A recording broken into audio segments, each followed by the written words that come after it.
Something strange is happening in American e-commerce. Amazon's revenue is still increasing. Prime is still getting more subscribers. But behind those beautiful numbers is a truth that very few people know. Millions are silently leaving Amazon. For weeks, we collected data, interviewed users, spoke with vendors, and read thousands of comments from the most loyal customers. And they all tell the same story, but Amazon never mentions it.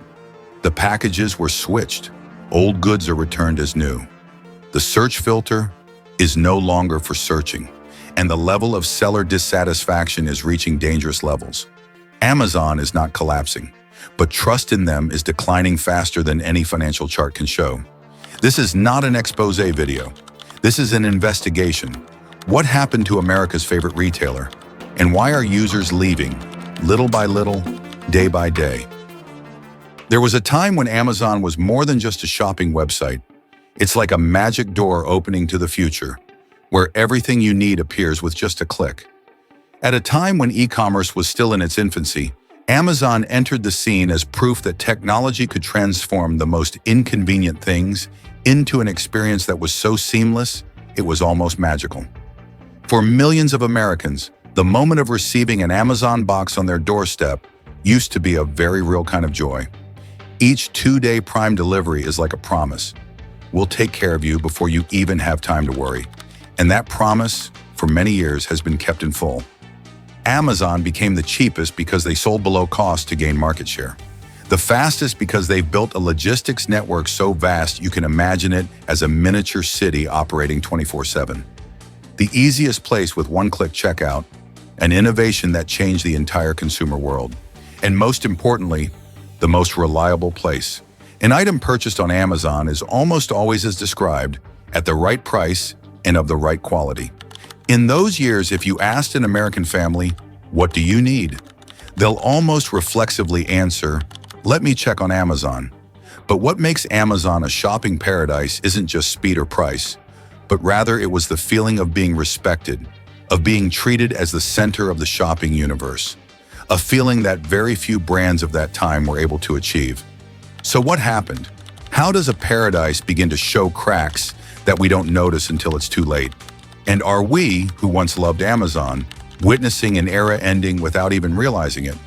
The answer lies in the first signs, small, subtle changes, but increasingly noticeable.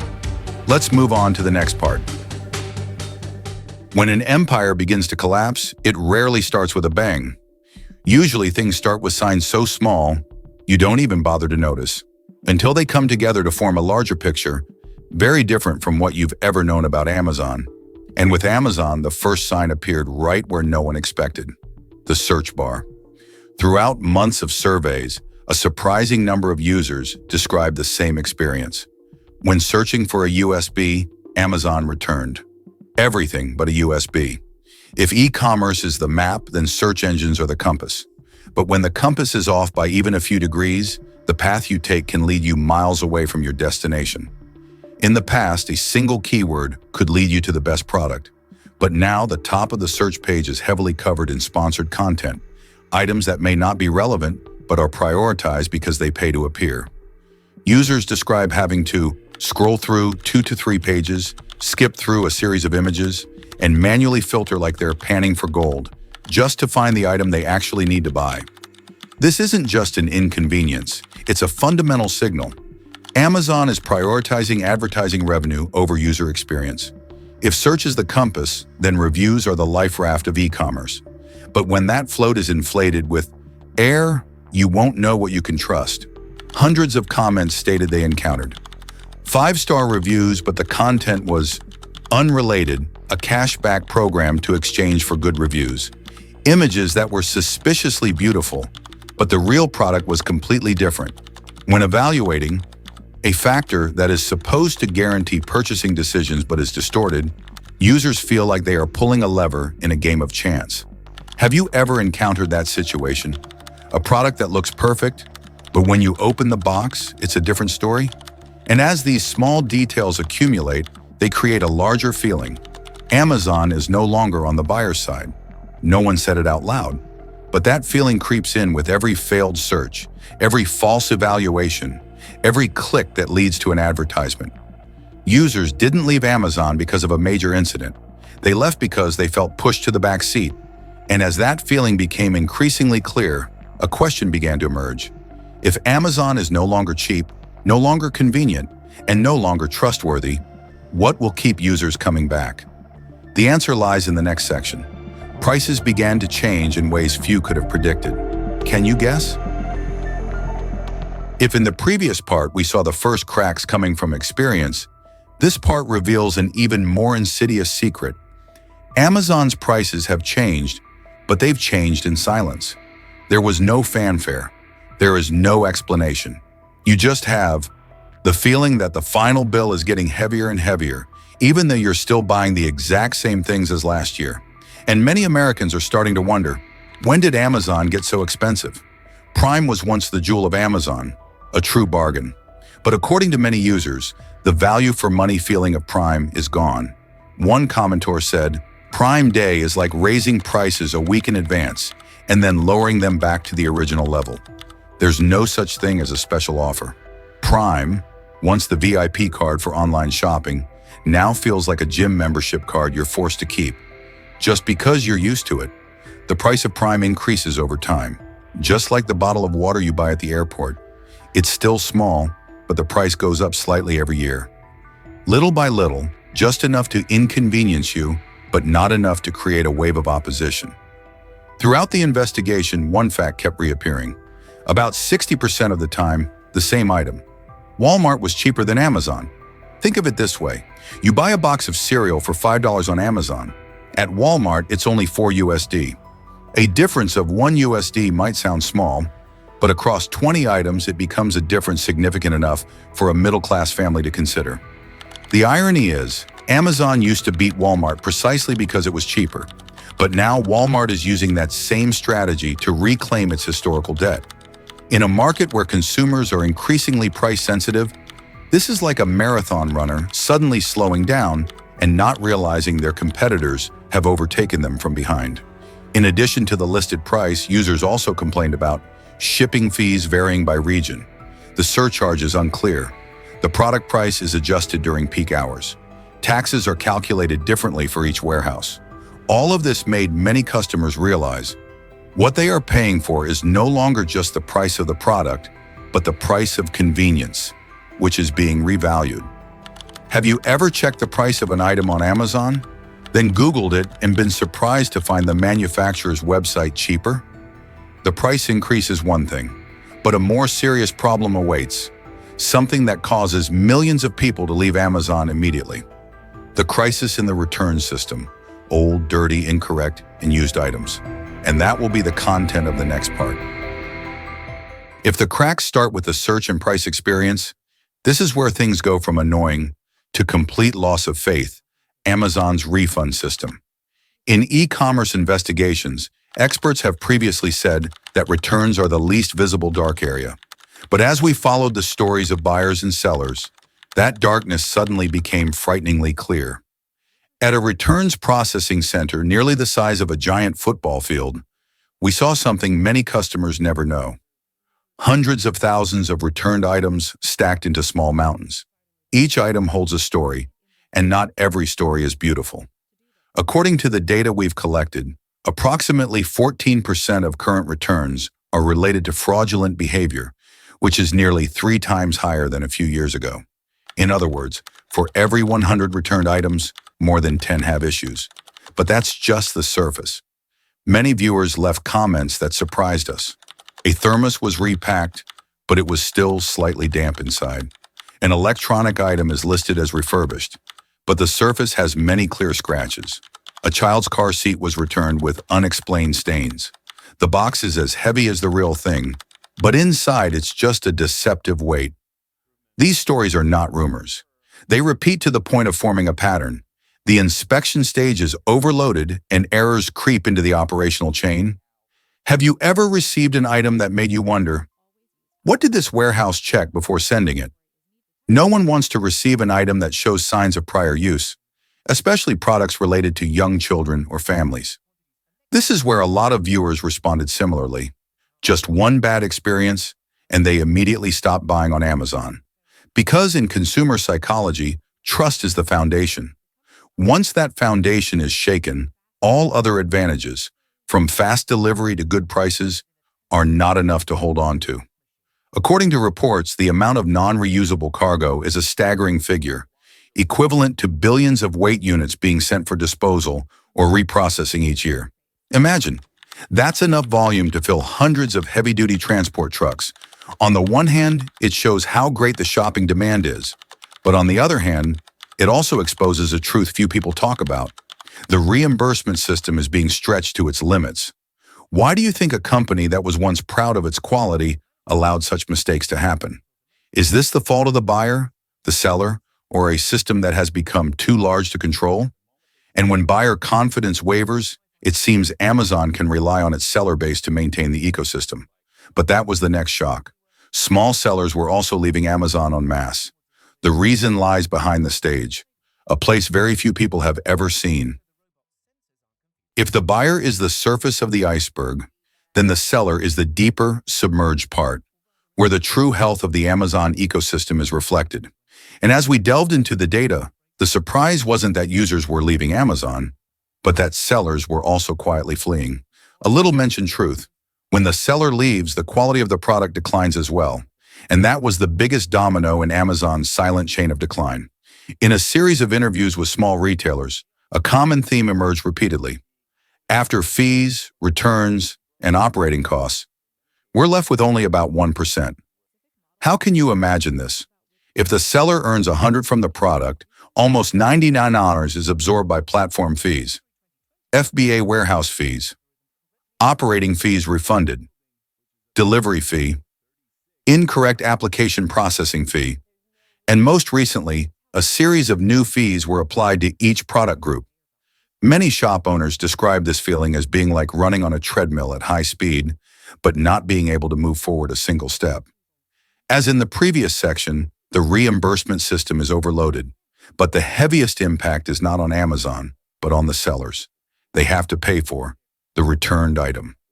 Re-examination cost. The goods are no longer valuable.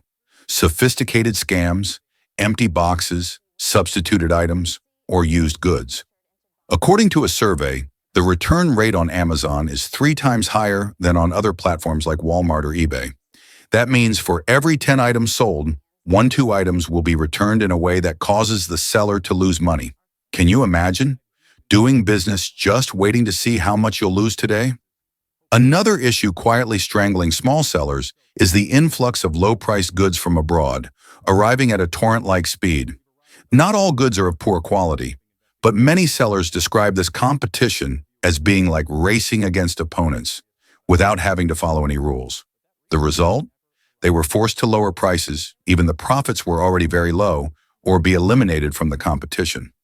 As low-priced products dominate, the average quality of the marketplace decreases. And as quality decreases, buyers continue to be disappointed. A perfect systematic spiral is unfolding right before our eyes. Disappointed buyers, sellers leave, products get worse, buyers become even more disappointed. Where do you think this spiral ends? And while the seller ecosystem is faltering, Amazon is facing a deeper problem, one that lies within its own massive workforce. What happens when a company gets so big, it runs out of people to hire? When a company becomes so large that its operations depend almost entirely on algorithms, spreadsheets, and financial graphs, one thing often happens. People are no longer at the center of the story, and that is the stage that Amazon is entering. One of the clearest signs of change lies in Prime Video. When ads appeared on a service that was previously considered a Prime member privilege, users described a feeling akin to a promise silently erased. One viewer wrote, "I pay for Prime to watch content, but then I still have to watch ads." In the world of streaming, this isn't just annoying. It is a symbol of a shift in priorities. The screen no longer serves the viewer, but the advertiser. If smooth experience was once the soul of Amazon, it's now been adjusted to optimize for advertising revenue, like a machine trying to squeeze every percentage point of profit from each minute of user viewing. Internal investigations once revealed that turnover at many of Amazon's fulfillment centers reach 150% per year. Imagine a team where all the players have to be replaced just after a few months. No tactic works perfectly. No skills are developing quickly enough. At Amazon, this means constant new hires, increasing operational pressure, errors are more likely, and stability, once the biggest advantage, is gradually disappearing. A massive logistics system that should have run like clockwork now resembles an oil-starved machine still running, but not smoothly. According to multiple sources, in strategic meetings, Amazon increasingly views advertising as a key growth driver. It's not hard to understand why.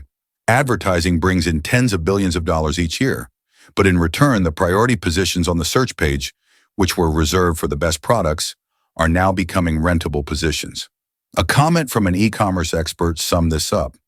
If you want customers to see your product, you have to pay, and customer experience comes later. And that's what makes users feel like they're being put in the back seat. All these pieces, Prime Video, advertising, employee turnover, when put together, paint a clear picture. Amazon is optimizing for efficiency, but losing the human touch that once made them beloved. What do you think? Has Amazon become too focused on growth, forgetting what's most important? The experience of the people who created that growth? And while Amazon was busy optimizing for revenue, one thing they didn't have time to see was competitors were rising on all sides. It's not just one company, but an entire generation of new platforms. From Walmart to Temu, from TikTok Shop to the brand's own websites. As Amazon relentlessly optimized its spreadsheets and advertisements, a surprise occurred. The competition no longer came from one side, but from every place. It's not a single giant, but a diverse army with faster, cheaper strategies that hit exactly where Amazon is neglecting. If Amazon once won with low prices, then Temu and Shein are using that very knife in reverse. Their prices are so low that many people describe it as buying with spare change. Thousands of products for the price of a cup of coffee, delivered straight from the factory. And for a generation of young users living in a time of austerity, this choice becomes all too understandable. Low risk, low price, low expectations, and a high sense of getting a bargain. TikTok Shop doesn't compete on speed or price. It competes on emotion. In our user behavior investigation, we found that a young person might go on TikTok just to watch videos, but leave the app with a full shopping cart. TikTok doesn't ask, "What do you need?" It whispered, "Did you like this dish? I'll take it right away." It's a new kind of shopping, impulsive, entertaining, but extremely effective. While Amazon grapples with logistics and advertising, Walmart quietly leverages what Amazon lacks: a nationwide network of stores. Over 4,700 points of sale have become supply stations, making in-store pickup, returns, and exchanges faster than home delivery. And especially, Walmart is still cheaper than Amazon on many essential items. This is the nature of silent decline. No explosions, no scandals, no chaos. It's just a small shift in habits, but it's happening across millions of people. How about you? Do you still consider Amazon the default choice? Or have you also diversified your shopping cart across other platforms? And all these pieces lead to the key question: is Amazon really in decline? Or are we just witnessing a role reversal in a larger game? In every investigation into the decline of an empire, one often finds signs of a major explosion: plummeting revenue, media scandals, financial shocks. But with Amazon, none of that happened. There was no noisy collapse. There are no moments of destiny. Instead, what's happening is a quiet role reversal, like the spotlight slowly moving away from the main character. Amazon isn't being defeated. They're gradually being forgotten. These changes are not in the quarterly report, but are part of the daily lives of millions of people. One person said, "I canceled Prime and realized I didn't even remember Amazon anymore." Others share, "I buy from the manufacturer, from a local store." Surprisingly, things are simpler again. This is the key point. When a brand loses its default position in consumers' minds, they don't leave out of anger. They leave because they don't need it anymore. Do you feel like you've also changed similar habits? How long has it been since you stopped considering Amazon as your first choice? However, the biggest question remains unanswered. Can Amazon regain lost trust? And has their golden age come to an end? Amazon didn't collapse overnight, but the exodus of millions of users, from minor frustrations to loss of trust and then switching to other options, is revealing a clear reality. All empires can decline when they forget the reasons why they were loved in the first place. And the biggest question now is, do you think Amazon can regain that trust? And has their era of dominance entered a new chapter? Please share your thoughts in the comments section. If you find this video helpful, don't forget to like, subscribe to the channel, and turn on notifications so you don't miss future analyses. This video is based on public information, reputable news sources, analytical documents, and objective assessments. The purpose of the video is to provide research perspectives and educational information, not to target any individual or organization, and not to promote any negative actions against the companies mentioned. See you in the next video. Thank you for being with me.